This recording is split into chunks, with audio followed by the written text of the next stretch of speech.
For today's lesson, we are going to learn on how to subtract two-digit number. What is subtraction? Subtraction is a math operation used to find the difference between numbers. So let's begin on how to subtract two-digit numbers step by step. Let's use an example, 46 minus 24. Step 1. Line up the numbers. Write them on top of each other so the tens and ones match. Step 2. Subtract the ones place.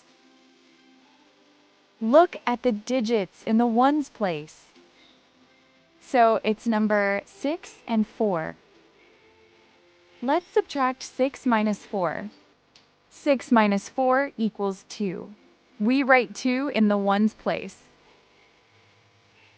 The last steps is to subtract the tens.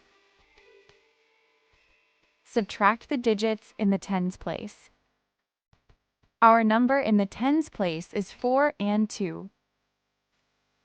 So 4 minus 2 equals 2. Write 2 in the 10 place. Our final answer is 46 minus 24 equals 22.